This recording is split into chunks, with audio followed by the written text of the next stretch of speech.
Hi guys, ఎన్విడియోలు వాళ్ళ humanoid robot తో and వాళ్ళ సర్వీస్ టూల్స్ అయితే ఒక అమేజింగ్ డెమాన్స్ట్రేషన్ అయితే చేశారు గైస్. అండ్ ఈ డెమాన్స్ట్రేషన్ లో చూసుకుంటే కనుక ఎన్విడియో వాళ్ళు ఏంటంటే యాపిల్ విజన్ ప్రో తో వాళ్ళ హ్యూమనాయిడ్ రోబోట్ ని హెల్ప్ ఆఫ్ హ్యూమన్ తో వాళ్ళు ఈజీగా అయితే కంట్రోల్ చేశారు గైస్. అండ్ దాంతో వర్కింగ్ కూడా చేయించారు.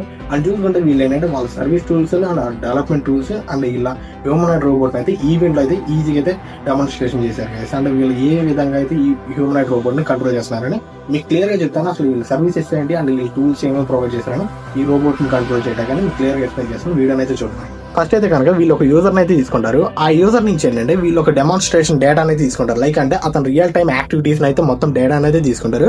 ఆ డేటాని అంతా వీళ్ళు ఏం చేస్తారంటే ఎన్విడియా ఒసామా సర్వీసెస్ లోకి అయితే కన్వర్ట్ చేసుకుంటారు. ఆ డేటా నుంచి మొత్తం వీళ్ళు ఎన్విడియా ఇసాక్ సిమ్ లోకి అయితే ఆ డేటా అనేది ఫీడ్ చేస్తారు. తర్వాత మిమిక్ జెమ్ యూస్ చేసుకుని వీళ్ళు ఏంటంటే సింథటిక్ డేటా అండ్ ఈ రికార్డెడ్ డేటా మొత్తం అంతా వీళ్ళు ఏం చేస్తారంటే ఎన్విడియా ఇసాక్ ల్యాబ్ లో విత్ రోబోకాసాని యూస్ చేసుకుని వీళ్ళు ఏంటంటే ఎన్విడియా ఆర్జిఎక్స్ క్లౌడ్ లోకి అయితే ఈ డేటాను మొత్తం అయితే పంపిస్తారు.